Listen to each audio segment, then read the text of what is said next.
여기까지 왔지만 앞으로 가야 할 시간이 훨씬 많습니다. 그 시간 동안 하나님의 품 안에서 저희들뿐만 아니라 우리 가정과 또 우리 일터와 또 우리 교회와 이 나라와 이 민족이 하나님의 은혜의 품 안에 거하기를 간절히 소원합니다. 하나님 말씀 함께 보도록 하겠습니다. 하나님 말씀은 구약 성경 룻기입니다. 룻기 1장 1절부터 5절까지의 말씀입니다. 구약 성경 401페이지 룻기 1장 1절부터 5절까지의 말씀을 저와 한 절씩 교독하시고 마지막 절 함께 합독하도록 하겠습니다. 사사들이 치리하던 때에 그 땅에 흉년이 드니라. 유다 베들레헴의 한 사람이 그의 아내와 두 아들을 데리고 모압 지방에 가서 거류하였는데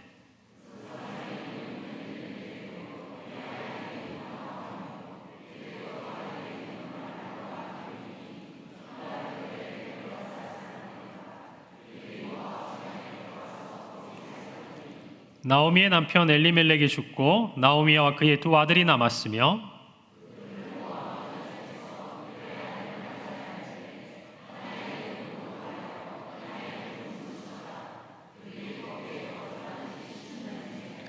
함께 읽습니다. 말론과 기럨 두 사람이 다 죽고 그 여인은 두 아들과 남편의 뒤에 남았더라. 아멘.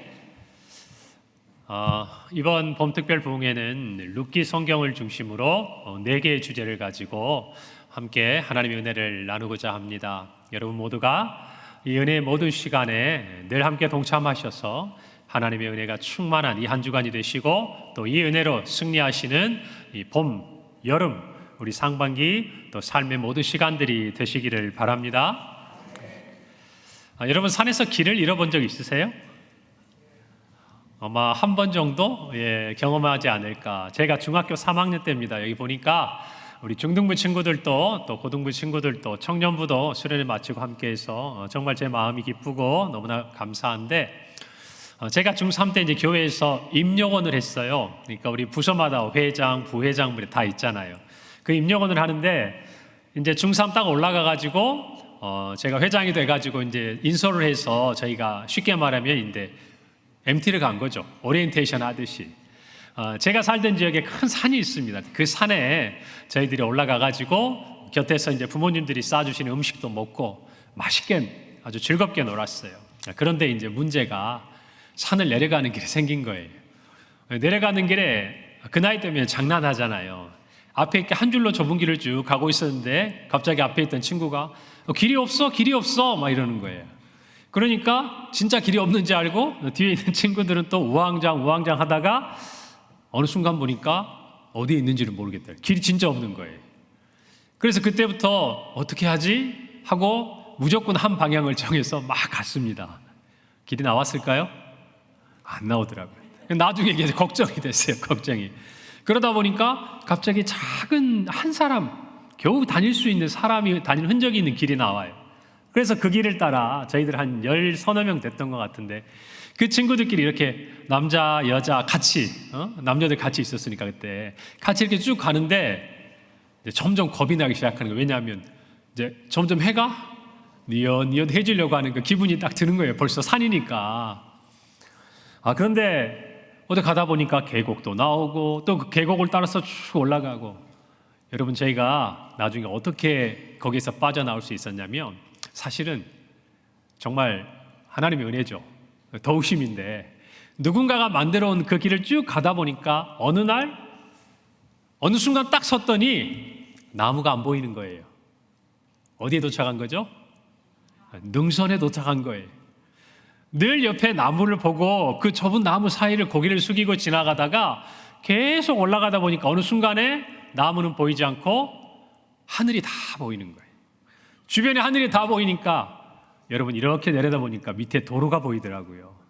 그 다음부터는 어떻게 내려갔을까요? 저희들이 길을 만들어서 내려갔습니다. 당연히 험한 산 아니어가지고 뭐 길처럼 보이는데 이렇게 한번 내려다보면서 뭐 손 잡아주고 또 그때 자매들 또 내려가는데 어려우니까 또 손 이렇게 잡아주고 도와주고 하면서 저희들이 그 도로에 가가지고 한참을 걸어서 버스 정류장에서 타고 온 기억이 납니다. 여러분 산에서 길을 잃었을 때 우리가 그 길을 찾고 벗어날 수 있는 유일한 길은요, 하늘을 바라보는 거예요. 어디를 바라보는 거라고요? 어느 순간 우리가 섰을 때 우리의 주변에 우리 시선을 가로막던 나무들, 또 곁을 흐르던 계곡의 물이 아니라 사방이 뻥 뚫린 하늘이 다 보이는 그 자리에 서니까 내가 가야 할 길이 보이더라, 그 말이에요. 여러분, 2022년에 미국 국립공원을 방문한 방문객의 숫자가요, 이렇게 합산을 해보니까 3억 1,200만 명이에요. 큰 나라는 큰 나라예요. 아마 우리나라 사람들도 많이 갔을 거예요. 자, 그런데 그 중에서 해마다 수백 명이 그 국립공원을 이렇게 돌아다니고 여행을 하다가 길을 잃거나 실종되는 사건들이 매해 일어난다고 해요. 여러분, 이처럼 길을 잃는 사람들에게 그들이 안내하는 하나의 그 계시가 있어요. 안내하는 가이드가. 첫 번째, 길을 잃었을 때 가장 먼저 해야 될 것, 여러분 뭘까요? 뭐 같아요? 그래요. 이렇게 써졌어요. 제가 자막으로 준비했습니다. 여러분 잘 아시는 단어예요. 스톱이요, 스톱. 제자리에 멈춰 서는 거예요. 그럼 멈춰 서서 뭐 하냐? 멈추고, 그 다음 뭐 하고? 생각하고, 그 다음 뭐 하고? 관찰하고, 그리고 나서 계획을 세우는 거예요. 여러분, 이 과정 속에 반드시 필요한 게 뭘까요? 그 자리에 멈춰야 될 이유가 뭘까요? 그 자리에서 생각해야 되는 것이 무엇일까요? 그 자리에서 관찰한 결과 얻을 수 있는 것이 무엇일까요? 그것은 바로 내가 지금 어디에 있는지를 아는 거죠. 현재 내가 처한 위치가 어디인 줄을 알아야 이 길에서 벗어날 수 있는 방향을, 그 계획을 찾고 세울 수가 있는 것 아니겠습니까? 사랑하는 성도 여러분, 오늘 저희들의 첫째 날 설교의 제목은 한번 저를 따라서 합시다. 믿음의 현 주소를 파악하라. 올 한 해 저와 여러분은 하나님의 부르심에 응답하라라는 주제로 여기까지 왔습니다. 뭔가 우리가 응답하고 무엇인가 가야 하고 무엇인가 주님 앞에 반응해야 하는데, 가장 중요한 것은 무엇인가 하면 저와 여러분이 현재 어디에 서 있는지, 특별히 우리의 믿음의 현 주소가 지금 어떠한지를 저와 여러분이 먼저 분명히 알아야 한다는 것을 생각하셔야 돼요. 그래야 내가 어디에 있는 줄을 알아야 내 영적인 상태가 어떤 줄을 우리가 분명히 파악을 해야 우리가 나아갈 길을, 우리가 응답할 수 있는 그 길을 찾고 발견할 수가 있다라는 것입니다. 여러분, 이번 봄특별 부흥회의 주제, 하나님의 날개 아래에 거하라. 그 날개 아래에 거하려면 여러분 사방에 하늘이 보여야 돼요. 아멘입니까? 사방에 하늘이 보여야 돼요.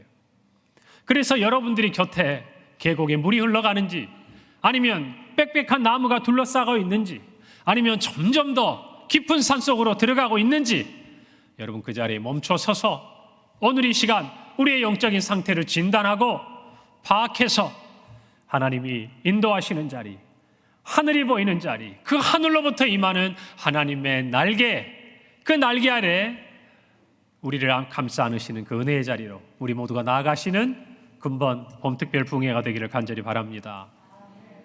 여러분, 성경에는요 여러 가지 이제 이름이 다 붙어 있죠. 창세기, 출애굽기. 그런데 성경에 사람의 이름을 따서 지은 성경들이 또 여러 개가 있습니다. 그런데 그 중에 특별히 여인의 이름을 따서 지은 성경의 제목들이 있습니다. 혹시 아세요? 오늘 본 룻기가 있고 또 하나가 있는데, 그렇죠, 에스더서가 있습니다. 여러분 알다시피 에스더는 아수에로 왕의 왕후였죠. 그리고 그의 민족이 하만의 계략에 의해서 죽게 될 위기에 빠졌을 때 죽으면 죽으리라. 그가 왕 앞에 나아가서 그 민족을 살려내는 정말 별과 같은 아름다운 일을 한 여인입니다. 자, 그런데 이 룻은 여러분 성경을 보면 오늘도 있듯이 유대, 이스라엘의 여인이 아니었어요. 그녀는 이방의 여인이었습니다. 그러니까 이 두 사람이 특별히 그 당시에 성경에 이름을 붙일 때 정말 자신들의 이름으로 이 성경이 이름 지어지게 된 것은 일반적이지 않은 것이에요. 특별히 누구에게는? 룻에게는요. 여러분, 이 여인들은요 같으면서도 조금의 차이가 있습니다. 하나를 볼까요? 룻은 이방 여인이었습니다. 그런데 어디로 찾아옵니까? 하나님의 땅 유대, 이 가나안 땅으로 찾아오게 되죠. 여러분, 그러나 에스더는 어떻습니까? 그 본디 유대의 민족이었지만 포로가 되어서 여러분 그 포로의 삶을 살고 있는 여인의 이야기가 바로 에스더의 이야기가 아니었습니까? 그 당시의 여자들은 인격적으로 좋은 대우를 받지 못했어요. 우리가 신약 성경을 보더라도 여자와 어린아이는 사람을 셀 때 숫자에도 들어가지 않았잖아요. 그런데도 이 두 여인이 여러분이 이름에 기록되어 있는 것은, 이 성경의 이름에 정말 나타나 있는 것은 이 두 여인의 삶이 무엇인가 보석처럼 이 성경 가운데 빛나고 있기 때문이 아니겠습니까? 우리는 룻기에 등장하는 룻 이외에 다른 곳에서 성경 속에 룻이 등장하는 부분을 잘 알고 있습니다. 여러분도 아시는 부분일 거예요. 마태복음 1장입니다. 마태복음 1장에는 어떤 기록이 되어 있죠? 아브라함과 다윗의 자손, 누구요? 예수 그리스도의 계보락, 예수님의 족보가 나와 있는 거예요. 거기에 보면 5절에 이렇게 기록되어 있습니다. 살몬은 라합에게서 보아스를 낳고, 보아스는 누구에게서? 룻에게서. 오벳을 낳고, 오벳은 이새를 낳고 낳아서 누구에게까지? 예수 그리스도까지. 여러분, 즉 다시 말하면 예수님의 계보의 조상으로 이 이방의 여인이 등장하고 있는 것을 우리는 알 수가 있는 것이에요. 좀 더 정확히 얘기해 보면 이방인인 모압 여인으로서 다윗의 할아버지, 다윗의 아버지 이름이 이새니까요. 그 이새의 아버지 오벳을 낳은 증조모가 바로 이 룻이 되는 것입니다. 여러분, 룻의 이야기로 보자면 그녀는 이방 여인이었어요. 그런데 그의 시어머니를 따라서 유대에 오고, 그리고 그는 단순히 한 사람의 백성이 아니라 다윗의 증조모가 되고 예수님의 육신의 조상이 되는 놀라운 일들을 체험하게 됩니다. 구원의 은혜를 입은 것이죠. 여러분, 그리고 우리가 장차 살펴보겠지만 이 룻의 시어머니였던 나오미는 그녀의 인생에 마라와 같은 괴로움, 그리고 그 고난의 길에서 기쁨과 즐거움을 회복하게 되는 것을 우리는 살펴볼 수 있습니다. 그리고 이스라엘 공동체의 관점에서 이 룻기를 보자면 오늘 성경에 있는 대로 이제는 다 잊혀지고 다 죽어서 그들에게 남겨진 기업이라고는 하나도 없는 이 엘리멜렉의 집안이 다시 그들의 기업을 찾고 이스라엘 민족 안에 그들의 공동체로서의 회복을 가져오게 되는 이야기가 바로 룻의 이야기라는 것이. 여러분, 오늘 이 말씀 우리가 함께 앞으로 묵상하면서 여러분 개인에게 하나님이 주시는 구원의 은혜와 감격이 다시금 충만하기를 간절히 바랍니다. 여러분 가운데 즐거움과 기쁨을 잃어버리고 고통과 슬픔과 정말 고난 가운데 있는 여러분의 삶의 자리가 있다면 회복을 주시는 하나님의 은혜를 체험하시길 간절히 바랍니다. 그리고 우리 가정과 교회와 이 나라와 이 민족 가운데 정말 잃어버린 바 되고 잊혀진 바 되고 아무런 존재감도 없는 것처럼 그렇게 작아져 버린 우리의 삶의 자리들이 있고 우리의 공동체가 있다면 이 붕해를 지나간 다음에는 하나님의 은혜 가운데 회복되는 놀라운 은혜가 있기를 간절히 바랍니다. 그래서 이 모두가 하나님의 날개 아래 거함으로 얻는 은혜를 누리기를 바라는 것입니다. 룻기의 시작은 장차 룻의 가족이 되는 베들레헴에 거주했던 한 가족의 이야기로부터 시작을 합니다. 룻기의 기록 연대는 다윗까지가 기록되어 있잖아요. 성경에 보면 그걸로 볼 때에 아마 다윗 왕이 왕으로 즉위 위한 이후에 쓰여졌을 것이다. 여러분, 그런데 만약에 솔로몬, 다윗의 아들 솔로몬이 왕이 오른 이후에 쓰여졌다면 누구 이름도 여기에 기록되었을까요? 솔로몬 이름도 기억되었겠죠. 그러나 다윗을 마지막으로 놓고 있는 걸 봐서 대략적으로 학자들은 다윗이 왕으로 등극한 이후, 그리고 솔로몬이 왕이 되기 이전 그 어느 시점에 이 룻기가 쓰여질 것이다 라고 쓰여졌다라고 주장을 하고 있어요. 그리고 룻기의 시대적인 배경은 바로 사사시대입니다. 오늘 성경 1절을 한번 볼까요? 1절에 이렇게 기록되어 있어요. 사사들이 치리하던 때에 그 땅에 흉년이 드니라. 유다 베들레헴의 한 사람이 그의 아내와 두 아들을 데리고 모압 지방에 가서 거류하였다라고 이야기를 하고 있습니다. 여러분, 오늘 우리가 읽은 1절부터 5절까지 이야기는 한 가정의 비극적인 이야기를 담고 있습니다. 사사들이 치리하던 때에 이스라엘 땅 그곳에 흉년이 들었습니다. 유대 베들레헴에 살고 있던 한 사람, 그의 이름은 엘리멜렉이에요. 그 사람이 그의 아내와 두 아들을 데리고 모압 땅에 가서 거류합니다. 그리고 그 모압 땅에 살 때에 10년 정도를 사는 동안 먼저는 그 땅에 내려갔던 엘리멜렉이 죽음을 당하고 남겨진 나오미와 두 아들이 있었는데 그 두 아들은 모압 여인들과 결혼했지만 또 얼마 지나지 않아 모두 죽고 맙니다. 그때 이 두 아들이 결혼했던 나오미 입장에서는 며느리겠죠. 이 모압 땅의 두 여인의 이름이 한 사람은 오르바였고 한 사람은 룻이었다라고 성경이 기록하고 있습니다. 여러분, 그러면 룻은 이 엘리멜렉의 두 아들 중 성경에 있는 말론과 기련 중에 누구의 아내일까요? 누구요? 기련, 말론 둘 중에 하나입니다. 둘 중에 하나인데 자, 룻기 4장 10절에 보면요, 장차 룻의 또 기업 물을 자의 남편으로서 함께한 보아스가 이렇게 이야기합니다. 또 말론의 아내 모압 여인 룻을 사서 나의 아내로 맞이하고 라고 기록하고 있어요. 누구의 아내입니까? 말론의 아내라는 것이죠. 나오미의 정말 이 남편 엘리멜렉의 죽음 이후에 두 아들이 결혼했지만 다 죽고 이제 덩그러니 남겨진 이 가족은 나오미와 이방의 며느리 둘밖에 없었다는 것이죠. 사랑하는 성도 여러분, 처음 내려올 때는 엘리멜렉과 나오미와 두 아들이 함께 내려왔지만 10년이 지난 시점에 그들은 모압 땅에서 처음 왔던 가족 중에 오직 누구만 남았습니까? 나오미만 나왔습니다. 성경은 자연스럽게 엘리멜렉의 가족의 이야기에서 혼자 남은 나오미의 이야기로 바뀌어 갑니다. 우리가 한번 생각해 보세요. 우리 중에 누군가가 이런 경험과 이런 처지에 있다고 한번 생각해 보십시오. 여러분, 그들이 베들레헴에서 모압으로 갈 때 이런 일을 상상이나 했겠습니까? 이런 어려움이 있다면 모압에 갔겠습니까? 안 갔겠지요. 흉년이 있더라도 그 땅에 머물러 앉아 있었겠지요. 그런데 우리는 그 일을 알 수가 없잖아요. 이 가족이 내려갈 때 그것을 어찌 알았겠습니까? 그들은 꿈에도 생각하지 못한 일들을 10년의 시간 동안 겪고 있는 것이, 이와 같은 일들이 비단 남의 일이라고만 할 수 있겠습니까? 저와 여러분이 살아가면서도 어쩌면 이와 비할 수는 없을지 몰라도 우리 인생 가운데 어려움들을 겪을 때가 있습니다. 이 나오미처럼 외로움을 간직한 한 사람으로 살 때도 있고, 또 소중했던 사람들이 떠나가는 아픔을 겪을 때도 있고, 이제는 남겨진 이 세 여인들처럼 어떻게 살아가야 될지 막막한 현실 앞에서 어찌할지 몰라서 길을 찾지 못해서 헤매고 있는 우리 사람들도 있을 것이에요. 여러분, 그때 그런 상황 가운데 서두에 제가 말씀드렸죠. 우리가 제일 먼저 해야 될 일이 뭐라고요? 먼저 하는 것이 뭐라고요? 길을 잃었을 때 멈추라는 거예요. 멈춰 서서 뭐 하라는 거예요?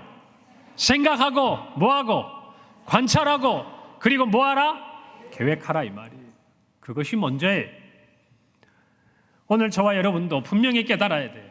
우리가 살아가는 신앙의 여정도 마찬가지예요. 혹시 이 중에 길을 잃어버린 것 같은 여러분의 신앙의 여정을 걷고 있는 분들이 있습니까? 분명히 과거에는 내가 어디로 가야 하고 또 무엇을 해야 되는지 분명히 알고 있었는데, 코로나를 지나고 내 신앙에 정말 이전과 같지 않은 여러 가지 일들이 일어나면서 내가 어떻게 해야 할지, 이제는 앞에 있는 믿음의 선배들을 보고 그저 아무 생각 없이 그냥 배운 대로 습관을 따라서 예배드리고 봉사하고 말씀 보고 그렇게 교회 안에서 신앙생활을 했었는데, 우리가 코로나 시간에 교회를 나오지 못하고 함께 모이지를 못하고 신앙에 좋은 영향력을 얻지 못하니까, 서로가 주고받지 못하니까 어떻게 해야 될지 몰라서 방황하고 있는 지금 여러분의 신앙의 모습은 없냐, 그 말이에요. 여기 있는 우리 친구들도 마찬가지. 우리 중등부, 고등부, 청년부, 교회에서 배우는 것과 학교에서 배우는 게 다르잖아요. 교회에서 가르쳐주는 것과 사회에서 요구하는 것이 다르잖아요. 여러분, 그 갈등 속에서 여러분들은 길을 제대로 찾아가고 있느냐고 말이에요. 여러분, 우리에게 오늘날 중요한 게 있다면요, 먼저 우리 자신이 어디에 서 있는지를 깨닫는 거예요. 여러분의 믿음의 현주소가 어디입니까? 한천로 995번지 평강교회에 여러분의 두 발을 디디고 신앙생활 잘 하고 계십니까? 아니면 한 발은 이곳에, 한 발은 세상에 두고 어찌할지 몰라서 방황하고 있는 것은 아닙니까? 오늘의 말씀을 통해서 저와 여러분이 분명히 오늘 우리가 처한 현실과 우리 믿음의 현주소를 깨닫고 하나님 앞에 뚜벅뚜벅 한 걸음 나아갈 수 있는 믿음의 시작이 일어나기를 간절히 바랍니다. 저와 여러분이 믿음의 현주소를 알기를 원한다면 한번 저를 따라서 합시다. 시대를 향한 영적 분별력이 있어야 합니다. 오늘 1절에 보니까 여러분이 룻기의 배경이 어느 시대였죠? 사사시대다. 여러분, 사사시대 하면 혹시 머리에 떠오르는 생각들이 있습니까? 여러분, 사사시대, 우리가 아는 것 중에 하나가 바로 악순환이에요. 여러분, 사사시대에 어떤 일이 일어납니까? 여호수아가 죽고 난 이후에 그 땅에 살았던 후손들이 처음에는 하나님을 잘 섬깁니다. 그러다가 하나님을 떠나요. 범죄합니다. 그리고 나서 어떤 일을 경험합니까? 하나님의 심판을 받고 이민족, 이방 민족의 종살이, 종노릇을 합니다. 여러분, 그들이 하나님 앞에 부르짖어요. 그러니까 하나님이 어떻게 하십니까? 사사를 보내서 구원해 주십니다. 그리고 난 다음에 그들에게 잠시간의 평화가 찾아옵니다. 그리고 또 무슨 일이 일어나죠? 또 범죄해요. 그리고 또 뭐 하고요? 또 종노릇해요. 그리고 또 뭐 하고요? 하나님 앞에 또 살려달라고 간구해요. 그리고 사사를 통해 구원을 받습니다. 잠시의 평화가 옵니다. 그리고 또 뭐가 와요? 또 죄를 지어요. 여러분, 이게 사사기에 몇 번이나 반복되는 줄 아세요? 7번. 탁월하십니다. 7번 반복이 됩니다. 여러분, 이것이 사사시대예요. 여러분, 이 사사시대를 바라볼 때 왜 이와 같은 일들이 반복적으로 일어났는가? 사사기의 한 성경 구절이 분명하게 우리에게 그 이유를 알려줍니다. 사사기 21장 25절 말씀, 우리가 너무나 잘 아는 말씀이에요. 한번 다 같이 읽어봅시다. 시작. 그때 이스라엘의 왕이 없으므로 사람이 각기 자기의 소견에 옳은 대로 행하였더라. 여러분, 우리는 시대를 바라보는 영적인 분별력을 가져야 돼요. 이 시대가 사사기의 이 사사시대처럼 정말 하나님 앞에서 이와 같은 영적인 악순환을 되풀이하고 있는 시대인지 아닌지를 아셔야 된다고 말이에요. 그리고 그 시대 이면에 있는 시대의 정신을 알아야 돼요. 여러분, 사사기가 말하고 있지 않습니까? 그 시대에 왕이 없었습니다. 원래 이스라엘은 그들의 왕을 누구로 삼았던 민족입니까? 하나님. 그리고 그들은 하나님의 백성이었어요. 그런데 하나님을 왕으로 삼는 것을 그들이 싫어하고 마음에 거부하니까 여러분, 나타나는 결과는 뭐죠? 자기가 왕이 되는 거예요. 왕이 돼서 어떻게 행동하는 겁니까? 자기 소견에 옳은 대로 행동하는 거예요. 그러니까 시대가 흘러가는 대로 따라가는 거예요. 내가 무엇을 생각하며 가는지를 알지 못해요. 여러분, 그러니까 폴 발레리의 말처럼 생각하지 않으니까 사는 대로 그냥 생각하는 거예요. 오늘날 수많은 성도들이, 또 이 땅에 있는 많은 사람들이 자신들은 생각하며 산다고 이야기합니다. 그런데 그 생각이 어떤 건지 아세요? 다른 사람들이 다 가는 길을 따라가는 거예요. 오늘 성경에다 보면 이 사사시대에 다른 사람들은 그 땅에 흉년이 드니까 모압 땅을 향해서 나아갑니다. 여러분, 우리 지난번에 아브라함을 통해서 배웠잖아요. 가나안 땅에 갔을 때 기근이 들었습니다. 아브라함이 어디로 갔습니까? 애굽으로 갔어요. 아브라함 혼자 갔겠습니까? 처음으로 오는 가나안 땅에 그 가나안 사람들의 가는 길을 따라서 같이 가는 거죠. 그리고 나서 그곳에서 어려움을 겪은 것을 저와 여러분이 성경을 통해서 알고 있지 않습니까? 사랑하는 성도 여러분, 이 시대의 시대 정신은 정확하게 사사기와 동일하다는 것을 아셔야 돼요. 여러분, 이 시대는요, 우리 보고 하나님이 되라고 합니다. 네가 가장 중요하다고 이야기해요. 네 인생이 가장 중요하다고 이야기해요. 네 인생의 주인은 너라고 얘기해요. 모든 결정은 너에게 달려있다라고 얘기해요. 우리의 행복도, 우리의 모든 것도 너가 결정하고 너가 누리라고 이야기합니다. 여러분, 그 시대 앞에서 우리는 깨어 있어야 될 줄로 믿습니다. 깨어 있어야 돼요. 여러분, 이 시대를 한번 가만히 살펴보세요. 우리가 이전보다 신앙생활하기 더 쉬워졌습니까? 어려워졌습니까? 어려워졌습니다. 살기 좋아졌어요. 교회 오기도 훨씬 좋아졌어요. 저 어릴 때 기억해 보면요, 주일학교 갈 때 저희 집에서 교회까지가 좀 멀었어요. 저희 교회에 포니원, 우리 친구들은 잘 모를 거예요. 포니원 승용차가 한 대 있었어요. 근데 그 승용차에요, 세상에 애들이 12명, 13명씩 타고 갔었어요. 그래서 지나가다가 혹시라도 앞에 경찰관이 서 있으면 다 수구리 앞에 있는 무릎에 앉은 애들은 뭐 그러면 안 되는데 여러분, 위험했지만 그 먼 길을 그렇게 다녔어요. 근데 지금 어때요? 예전보다 사실 훨씬 교통이 좋아졌어요. 오려고 마음만 먹으면 여러분, 교회 오는 것 어렵지 않아요. 여러분이 교회가 멀어지고 삶의 여러 가지 부분이 있다고 이야기하는 모든 것들이 과거에도 있었어요. 어쩌면 그보다 더 힘들었어요. 지금 먹고 살기 어렵다고 하지만 여러분의 부모님 세대에는 어쩌면 지금과 또 다른 치열한 어려움과 삶의 고난과 결핍과 궁핍이 있었다는 것을 여러분 아셔야 돼요. 그런데 그거 문제가 되지 않았어요. 왜요? 내 인생의 주인이 내가 아니니까. 내가 예배 자리에 나가야 했으니까. 내가 주님 앞에 예배 드리는 것이야말로 내 인생의, 내 생명처럼 가장 귀한 것으로 여겼으니까. 그것이 그 시대의 믿음이었어요. 여러분, 그때 정말 오늘날처럼 모든 사회의 존경과 권위가 무너지지 않았어요. 교단에 계신 선생님들, 물론 경우에 따라서, 또 정말 우리의 마음에 조금 합당하지 않은 것 같은 분들도 계셨다고 하지만, 그러나 선생님이라는 이유 하나만으로도 그분은 존경받을 만했어요. 의사 선생님도 마찬가지, 가정에서의 아버지도 마찬가지고 어머니도 마찬가지였어요. 그러나 지금 어떻습니까? 아니에요. 다 자기가 선생님이에요. 다 자기가 자기 인생의 주인인 거예요. 여러분, 그렇게 되고 나니까 이 시대에 사람들이 가는 그 길로 다 따라가다 보니까 여러분, 정확히 하게 우리는 지금 우리가 어디로 가는지를 모르고 있는 거하고 똑같은 거예요. 여러분, 이 시대에 한 가정이 모압으로 떠났다가 너무나 큰 비극을 맞이하게 되는 이 이야기 앞에서 우리는 그 시대에 영적인 분별력이 없었음을 깨닫게 되는 거예요. 여러분, 저와 여러분도 마찬가지예요. 사람들이 다 가는 길로 우리가 따라가서는 안 될 줄로 믿습니다.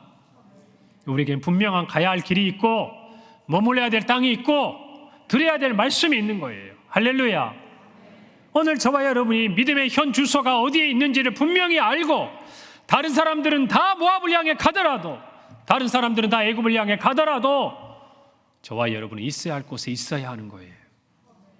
여러분, 이 말씀을 마음에 잘 새기기를 바랍니다. 오늘날은 교회 안에도 세속주의 물결이 넘나듭니다. 세상의 가치를 가지고 교회에서 모든 것을 재단하고 모든 것을 평가하려고 해요. 여러분, 이 도전에서 우리가 교회를 지켜내야 하는 줄로 믿습니다. 포괄적 차별금지법, 여러분, 어쩌면 우리에게 조금 먼 얘기처럼 들릴지 모르지만 어쩌면 우리의 자녀들에게는 우리와 또 다른 느낌으로 찾아오는 이야기일 수도 있어요. 여러분, 이 시대를 우리가 살펴보아야 합니다. 물질 만능주의 시대, 예전부터 얘기했지만 돈이 모든 것의 기준이 되고 있어요. 직업을 구할 때도, 또 우리가 어떤 무엇인가 의사결정을 하는 과정 속에서 가장 중요한 가치가 뭐가 되냐? 돈이에요. 돈을 많이 벌 수 있느냐? 돈을 많이 받을 수 있느냐? 내가 유익할 수 있느냐? 여러분, 이러한 시대적인 정신 아래 우리가 있다는 것을 여러분들이 잊어서는 안 됩니다. 저와 여러분이 정말 믿음의 현 주소를 우리가 정말 파악하고 알아보기 위해서 오늘 이 시대가 어떤 시대인가를 여러분들이 분명히 아셔야 돼요. 이 시대는 어쩌면 우리에게 이렇게 이야기하는지도 몰라요. 신앙생활 너무 빠지지 마. 오히려 위험한 거야. 저 보라고. 이단과 사이비들을 봐봐. 저 광신도들을 봐봐. 적당하게 한 발 세상에 걸쳐두고 적당하게 한 발 교회에 두는 것이 어쩌면 안전할지도 몰라. 여러분, 이런 시대의 속삭임에 우리가 넘어갔어야 되겠습니까? 오늘 이 모두가 이 말씀을 분명히 마음에 새기기를 바랍니다. 여러분, 이 시대는 스스로가 왕이 되고 자기 소견에 옳은 대로 행하고 있는 시대라는 것을 알고 우리는 그 길로 가지 말아야 하는 것이. 할렐루야, 할렐루야. 분명히 깨닫기를 바랍니다. 이 말씀을 들으면서 여러분 자신에게 질문해 보세요. 내가 가는 길이 어떤 길인가? 예수님은 말씀하셨어요. 마태복음 7장 13절에서 14절입니다. 좁은 문으로 들어가라. 멸망으로 인도하는 문은 크고 그 길이 넓어 그리로 들어가는 자가 많고 생명으로 인도하는 문은 좁고 길이 협착하여 찾는 자가 적음이라. 아멘. 여러분의 가는 길에 사람이 많습니까? 누구나 그 길을 가고 싶어하는 것 같습니까? 살펴봐야 합니다. 여러분이 공부를 하고 여러분이 직장을 구하고 여러분이 무엇인가 이루고자 하는 그 길을 다른 사람들도 다 원하는 것 같습니까? 여러분, 그렇다면 그 길과 그 선택이 잘못되었다고 이야기할 수는 없겠지만 여러분, 우리가 현재 어디에 서 있는지 다시 한번 점검해야 된다, 그 말이. 할렐루야. 여러분, 이것을 꼭 기억하기를 바랍니다. 따라가지 마세요. 사람들을 따라가지 마시고 하나님의 말씀을 따라가기를 바랍니다. 여러분이 왕이 되지 마시고 하나님을 여러분의 주인으로 모시기를 바랍니다. 그것만이 우리가 이 시대 가운데서 믿음을 따라 살 수 있는 길이라는 것을 아셔야 돼요. 여러분, 두 번째로 시대를 향한 영적인 분별력을 오늘 본문은 흉년이라는 것을 통해서 우리에게 가르쳐주고 있습니다.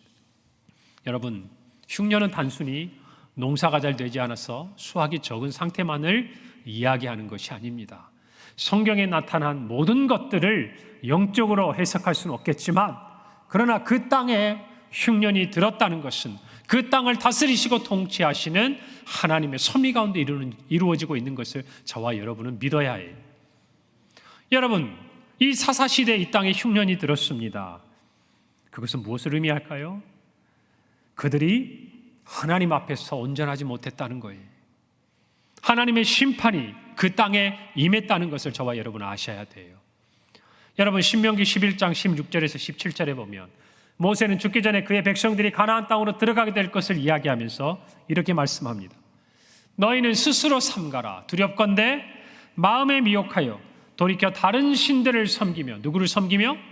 다른 신들을 섬기며 그것에게 절함으로 여호와께서 너희에게 진노하사 하늘을 닫아 비를 내리지 아니하여 땅이 소산을 내지 않게 하심으로 너희가 여호와께서 주신 아름다운 땅에서 속히 멸망할까 하노라. 여러분, 이 사사시대에 일어났던 정말 이 흉년은 그냥 우리가 일상생활 가운데서 경험할 수 있는 부분이기도 하지만 여러분, 영적으로 민감하게 이 시대를 바라보면요, 하나님의 심판이 있는 거예요. 그걸 아셔야 돼요. 여러분, 오늘날 이 땅에 일어나는 수많은 재난을 보고 전쟁을 보고 기근을 보고 지진을 보면서도 믿는 하나님의 자녀로서 아무런 느낌이 없고 생각이 없다면 여러분, 한번 우리 자신을 돌아봐야 됩니다. 이 시대를 보고 이 세상을 보면서 이 대한민국이 어렵다고 이야기하고 위기 가운데 있다고 이야기하면서 그것을 영적으로 분별하지 못한다면 여러분, 저와 여러분은 조금은 깨어 있어야 될 필요가 있는 것이에요. 여러분, 오늘 본문에 어떤 일이 일어납니까? 흉년이 들었습니다. 그러니까 어떻게 하죠? 엘리멜렉의 가족이 떠나버립니다. 여러분, 제가 하나 여쭤볼게요. 만약 하나님께서 이 땅의 백성들이 하나님을 온전하게 섬기지 아니함으로 그 땅에 흉년을 주셨다면 그 벌을 받아야 합니까? 피해서 도망가야 합니까? 받아야 합니까? 용기가 많으시네요. 피할 수 있으면 피하면 좋겠죠. 여러분, 그러나 영적인 원리를 한번 생각해 보세요. 하나님이 우리를 돌이키게 하시려고 주시는 그 하나님의 섭리를 저와 여러분이 피할 수 있다고 생각하십니까? 저와 여러분이 하나님이 아닌 것을 왕으로 삼고 하나님이 아닌 것으로 우리의 길잡이를 삼고 가는데 하나님이 그것을 돌이키기 위해 저와 여러분의 인생 가운데 흉년을 주셨는데 그것을 피할 수 있는 길이 있다고 생각하십니까? 길은 딱 하나예요. 하나님이 우리를 포기하시면 돼요. 하나님이 저와 여러분을 포기하시면 돼요. 돌이키지 않도록 그냥 내버려 두시면 됩니다. 여러분, 그런 하나님은 그러지 않으세요. 결코 우리를 포기하지 않으시는 분인 줄 믿습니다. 여러분, 그렇기 때문에 저와 여러분은요, 흉년을 도망갈 것이 아니라 그 흉년을 그치게 해야 돼요. 할렐루야. 여러분, 이걸 분명히 여러분 깨달아야 돼요. 엘리야 시대에 여러분, 아방 그 시절에 바알과 아세라를 섬겼던 이스라엘 백성들에게 하나님께서 하늘의 문을 닫고 비를 3년이 넘도록 내리지 않으셨어요. 비가 언제 내렸습니까? 그럼요. 엘리야의 기도로 그들이 바알과 아세라, 정말 그 많은 사람들을 쳐 죽이고 하나님 앞에 하나님만이 우리의 하나님이라고 돌아왔을 때 닫혔던 하늘 문이 열렸어요. 사랑하는 성도 여러분, 여러분의 삶에 흉년이 찾아왔습니까? 어려움이 있습니까? 무엇인가 여러분이 이해할 수 없는 일들이 여러분이 힘들게 합니까? 여러분, 우리는 먼저 이 흉년이 어디에서 온 건지를 알아야 돼요. 어디에서 기인한 건지를 알아야 돼요. 그리고 그 흉년을 피해서 도망갈 것이 아니라 그 흉년이 어떻게 그칠 수 있는지를 영적으로 분별해야 된다, 그 말입니다. 할렐루야. 여러분께 정말 드리는 이 말씀을 통해서 여러분의 삶의 흉년이 그치고 하나님의 은혜의 단비가 폭포수처럼 쏟아지는 놀라운 은혜가 있는 이 밤이 되고 올 한 해가 되고 여러분의 평생이 되기를 간절히 바랍니다. 뭔지는 알 수 없어요. 모든 상황이 그렇다고 이야기할 수는 없어도 우리는 알 수 있어요. 하나님은 아셔요. 왜 내 삶에 이런 흉년이 찾아왔는지를 아무리 우리가 도망가도 하나님 우리를 내버려 두지 않으신다, 그 말이에요. 사랑하는 성도 여러분, 마음의 결단을 하세요. 도망갈 것을 포기하세요. 포기하세요. 흉년이 그치도록 하나님 앞에서 돌이키기를 바랍니다. 이것이 저와 여러분이 살 길이에요. 세상은 도망가라고 이야기해요. 우리 보고 바보 같다고 이야기해요. 야, 너는 그렇게 비가 내리는데 그 비를 다 맞고 거기 있냐? 너는 그렇게 흉년이 들고 땡볕이 찌는데 그 태양을 다, 그 태양 아래 그늘 하나 없이 피하지도 않고 그렇게 앉아있니?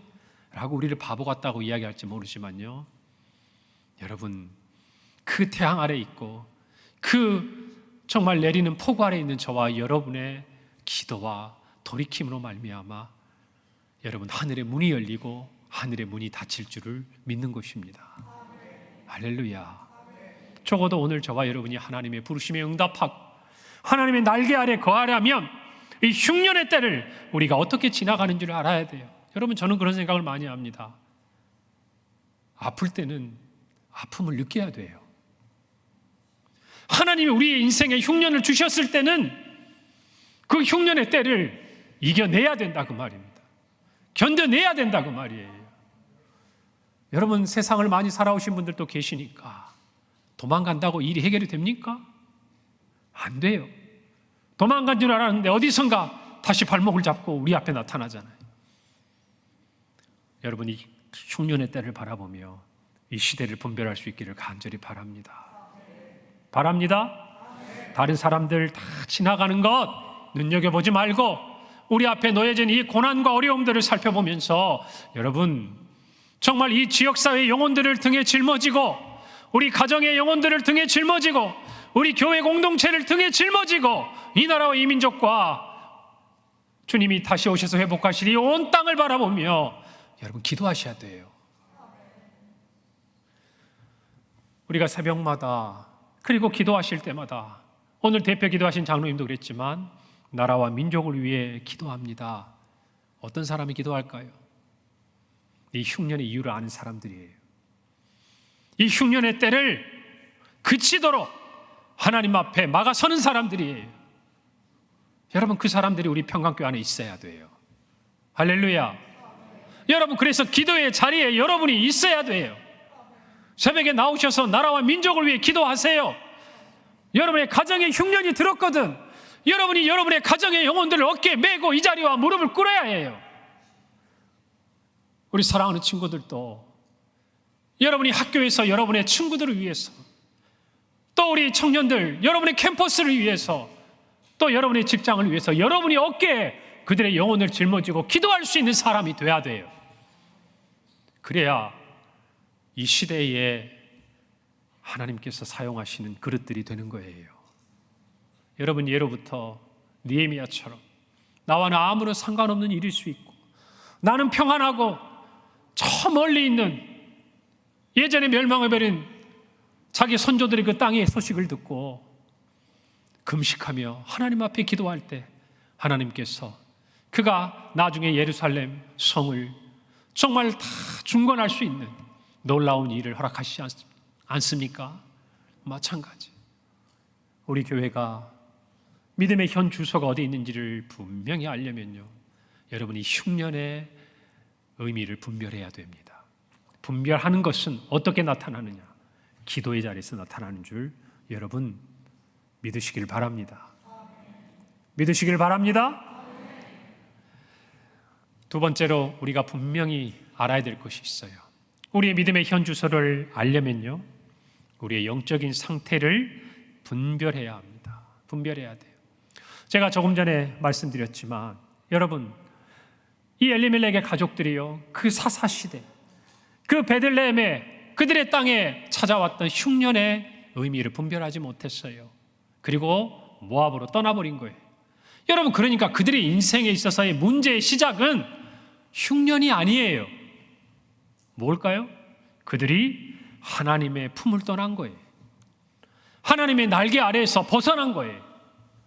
그들이 흉년이라도 하나님의 날개 아래에 있었다면 하나님은 어떻게 해서든지 그들을 보호하셨을 거예요. 그러나 그들 스스로가 그 날개 바깥으로, 그 품 바깥으로 나아갈 때 이 가족에게 주어진 인생은 너무나도 비극적인 이야기가 아니었습니까? 여러분, 우리 모두가 정말 이 말씀을 통해서 시대를 분별하고 이제 또 하나 자신의 영적인 상태를 분별해야 돼요. 여러분, 엘리멜렉의 가족들의 이름이 있죠. 엘리멜렉, 아내 이름이 누구죠? 나오미였어요. 그 다음에 아들의 이름이 누구와 누구였어요? 말론과 기련. 룻의 남편의 이름은 말론. 자, 그런데 이 룻기에는요, 등장하는 사람들의 이름을 통해서 그들의 영적인 상태를 우리가 알도록 도와줍니다. 여러분, 엘리멜렉, 우리 주님께서 마지막 십자가에서 나의 하나님, 나의 하나님, 어찌하여 나를 버리시나이까 할 때 뭐라고 말씀하셨죠? 엘리 엘리. 여기는 엘리가 나오네. 그죠? 멜렉이 왕이에요.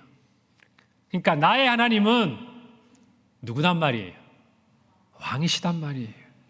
나의 하나님은 왕이시다. 이게 엘리멜렉의 이름이에요.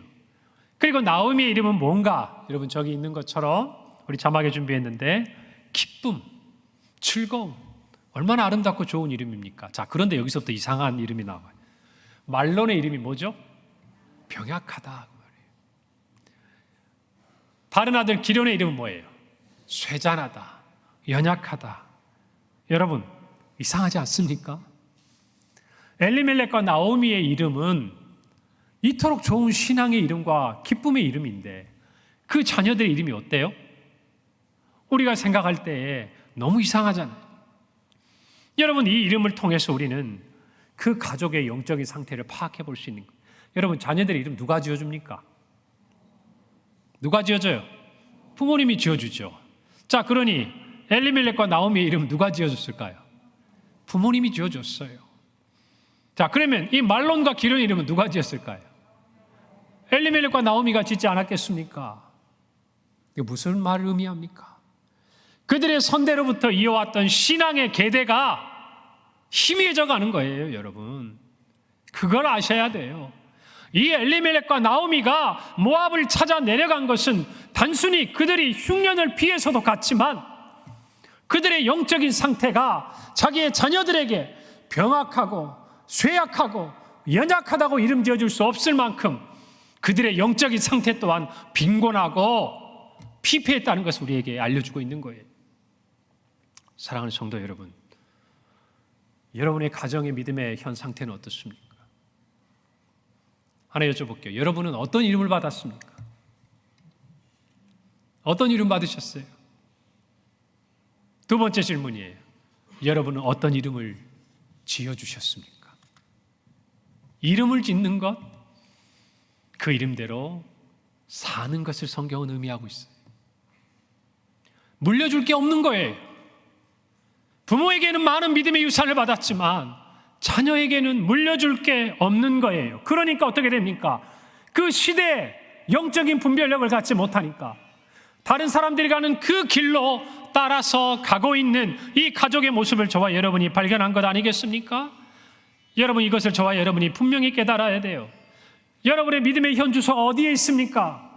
한번 여러분의 가정을 보세요. 여러분의 자녀들을 보세요. 어떻습니까? 그 가정 안에 하나님이 왕이십니까? 그 가정 안에서 기쁨이 있습니까? 즐거움이 있습니까? 아니면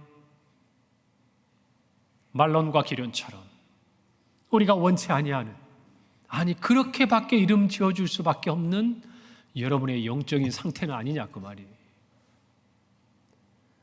오늘 이 말씀을 통해서 여러분의 가정의 현주소를 보셔야 돼요. 여러분, 이 시대의 영적인 분별력을 우리가 가져야 한다면, 두 번째로 우리의 영적인 분별력은 가정에서부터 출발하는 것이, 우리 사랑하는 성도 여러분, 하나님의 날개 아래 거하기를 원하십니까? 우리만 거해서 되겠습니까? 우리의 자녀들, 우리 후대들도 함께 거해야 하지 않겠냐, 그 말이에요. 여러분, 어떤 이름을 지어주기를 원하십니까? 엘리멜렉 같은 이름을 지어줄 수 있기를 바랍니다. 나오미 같은 이름을 지어줄 수 있기를 바랍니다. 여러분의 영적인 상태를 확인하세요. 과연 내가 우리의 자녀들에게, 우리의 후대들에게 그런 이름을 지어줄 수 있는 영적인 자산이 있는가? 한번 보세요. 거기서부터 우리의 회복은 시작이 되는 거예요. 여러분, 오늘 이 첫 시간 우리가 룻기를 통해서 분명히 깨달아야 될 것이 있습니다. 내가 지금 어디에 서 있느냐 하는 거예요. 어디로 가고 있느냐 하는 거예요. 여러분, 그들이 내려간 땅은 모압 땅이었습니다. 여러분, 모압은 어떤 곳입니까? 여러분, 우리가 요즘에 창세기를 보고 있으니까, 여러분, 이 모압은요, 창세기에 나타난 아브라함의 조카, 우리 룻하고 이름이 비슷한 누구? 롯. 헷갈리지 마세요. 우리가 지금 읽은 성경의 제목은 룻이고 여인이에요. 그런데 우리가 창세기에서 만난 아브라함의 조카의 이름은 롯이에요. 남자예요. 이 롯이 아브라함과 같이 있다가 떠나갑니다. 아브라함 이야기하죠. 내가 좌하면 나는 우하고 내가 우하면 나는 좌하겠다. 그럴 때 어디를 찾아갔습니까? 요단 동편에 있는, 어때요? 물이 풍부한, 우리가 잘 아는 한 도시 소돔이 있는 그곳을 향해 소알 땅으로 나아갑니다. 여러분, 그런데 그곳에서 어떤 일이 일어납니까? 하나님께서 소돔을 심판하세요. 그리고 그곳에서 모든 것을 잃어버리고 자기 아내는 소금 기둥이 되고 말았어요. 그것이 창세기 그 이후에 나오는 이야기입니다. 그런데 그곳에서 참으로 우리가 이해하기 힘들고 이상한 일들이 하나 일어나요. 이제 그 딸들이 자기의 배우자들을 다 잃어버리고 이제 아버지와 자기들만 남았기 때문에 여기에서 아버지의 후손, 우리들의 후대가 끊길 것을 생각한 나머지 아버지에게 술을 잔뜩 먹이고 아버지를 통해서 자녀들을 얻습니다. 그 이야기가 창세기 19장 36절에서 38절에 나와요. 롯의 두 딸이 아버지로 말미암아 임신하고 큰 딸은 아들을 낳아 이름을 무엇이라 했으니? 모압이라 했어요. 오늘날 모압의 조상이요, 작은 딸도 아들을 낳아 이름을 베남미라 했으니 오늘날 암몬 자손의 조상이다 그랬어요. 여러분, 죄의 씨앗으로 잉태된 민족이에요. 그래서 이스라엘 역사를 보면 이 모압과 암몬은 끊임없이 이스라엘의 걸림돌이 되고 결국 이스라엘이 멸망하게 되는 때에 그 주변의 강대국들에게 협력해서 이스라엘이 망하고 유대가 망하게 되는 일들을 행한 민족이 바로 이 민족입니다. 여러분, 이 모압 민족, 그들이 사는 땅, 그곳으로 가는 거예요. 여러분, 이 모압 땅은요, 하나님이 아니라 그모스라는 우상을 섬기고 있었습니다. 무슨 말입니까? 하나님의 백성이 흉년을 피해서 내려간 곳이 어디예요? 모압이에요. 그곳에서 그들이 섬기는 신 그모스의 영향력 아래로 그가 들어가고 있는 것이에요. 사랑하는 성도 여러분, 우리 자신의 영적인 상태를 확인해야 돼요. 내가 지금 어디로 가고 있는지, 내가 가고자 하는 것이 어떤 곳인지, 내가 무엇을 이루고자 하는지 그것을 깨닫지 못하면 멸망의 길로 갈 수밖에 없는 거예요. 여러분, 우리가 잘 알잖아요. 롯이 어떻게 됐습니까? 그가 물이 풍부한 소알 땅을 보고 뭐라고 이야기하죠? 창세기 13장 10절에 보면 여호와의 동산 같고 어디 같았다? 애굽 땅 같았다. 혼동하는 거예요. 분별하지 못하는 거예요. 오늘 저와 여러분이 이 말씀 안에서 분명히 깨달아야 돼요. 여러분, 영적인 분별력을 갖기를 간절히 바랍니다. 우리가 시대를 분별해야 하며 동시에 우리 개인을 향한 우리 자신의 향한 영적인 분별력을 가지고 있어야 돼요. 여러분은 지금 어디에 있습니까? 베들레헴에 있습니까? 아니면 모압을 향해 내려가려고 준비 중에 있습니까? 아니면 모압 땅에 머문 지 수년이 됐습니까? 엘리멜렉이 죽었습니까? 아니면 이제는 10년이 지나고 두 아들조차 다 잃어버린 상태는 아닙니까? 여러분이 어디에 있는 자를 분명히 알면 내가 어떻게 해야 될지를 알 수 있는 거예요.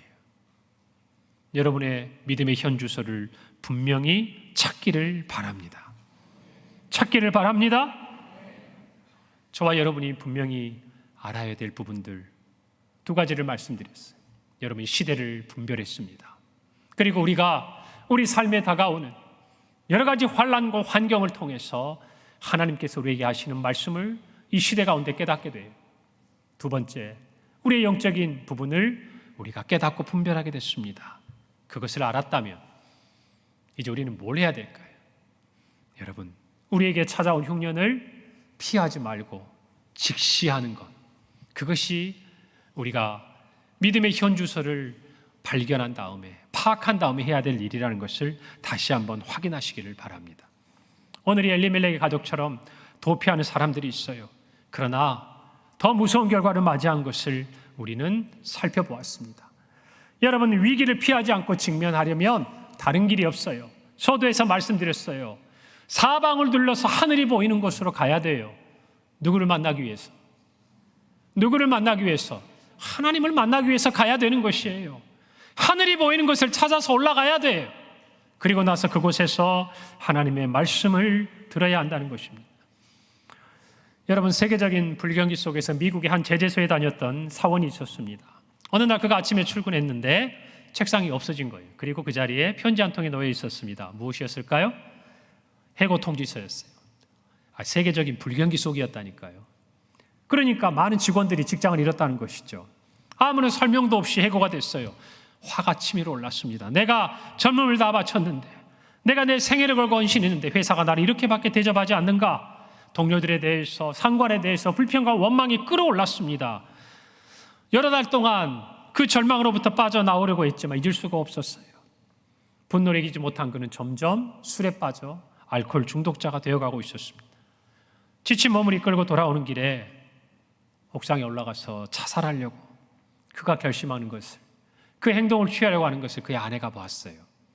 그리고 다급하게 남편의 손을 잡고 통곡합니다.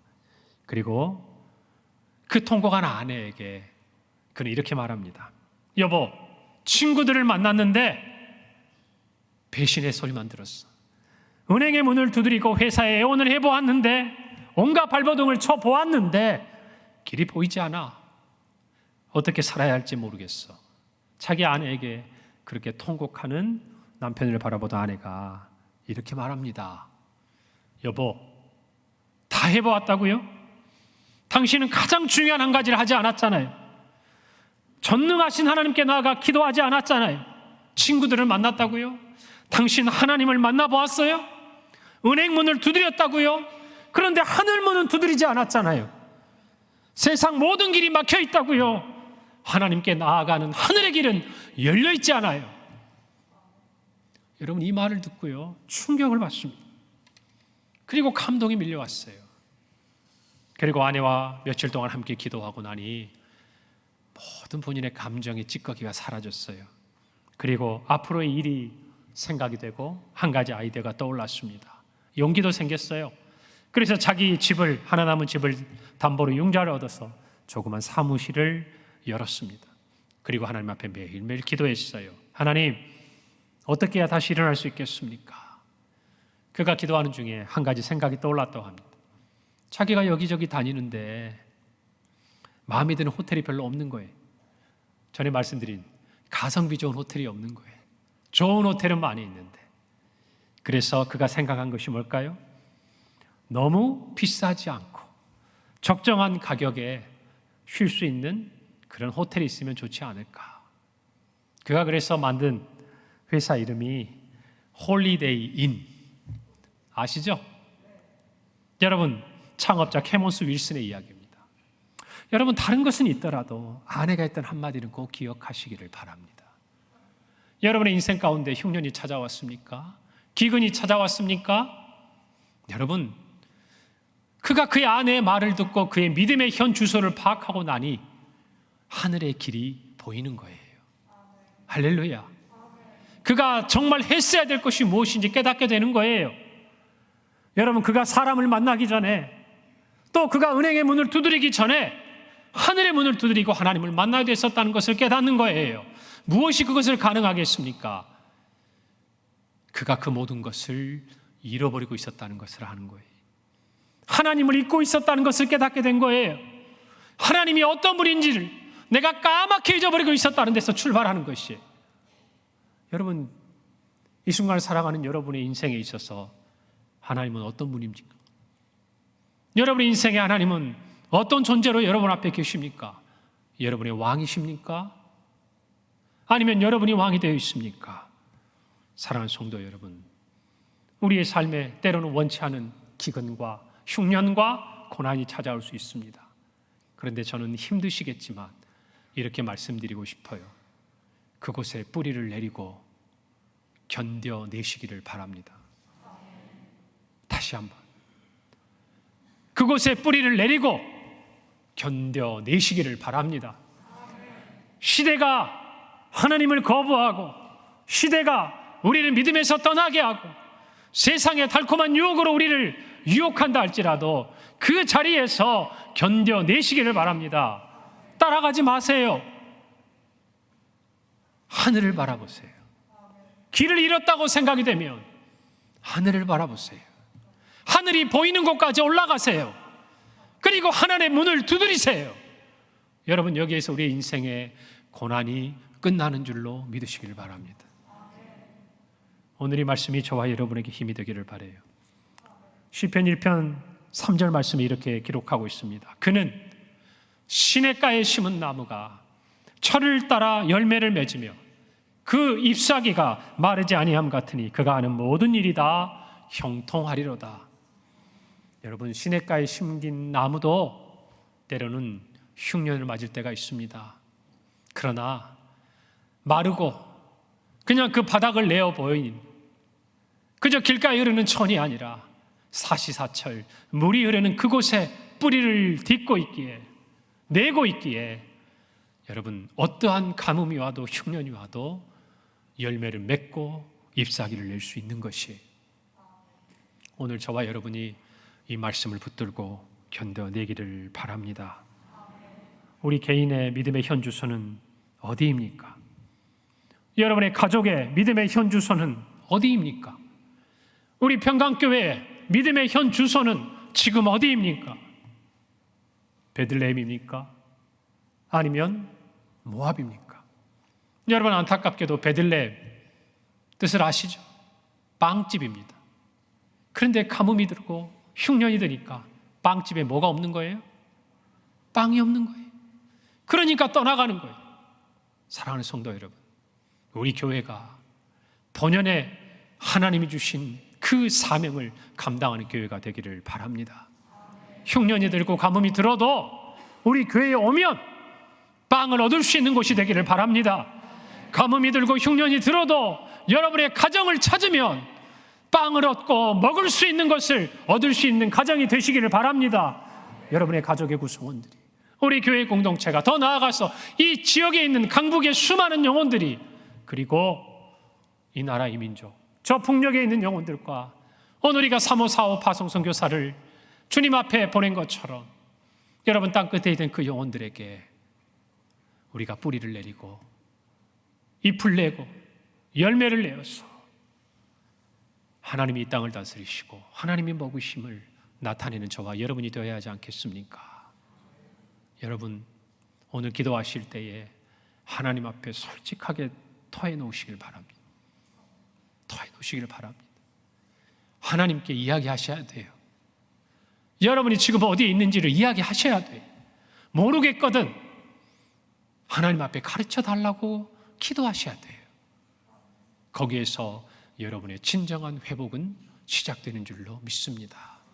만약에 오랜 시간 신앙생활을 해서 교회에서 내가 어떤 직분을 가지고 있어서 또 내가 교회에서 이런 일들을 하고 있어서 여러분들이 마치 믿음이 있는 것처럼 믿음의 자리에 있는 것처럼 한천로 995번지에 뿌리를 내리고 있는 것처럼 행여라도 저와 여러분 중에 어느 누구가 착각하고 있다면 여러분 분명히 여러분의 현 주소가 어디인지를 발견하시기를 바랍니다.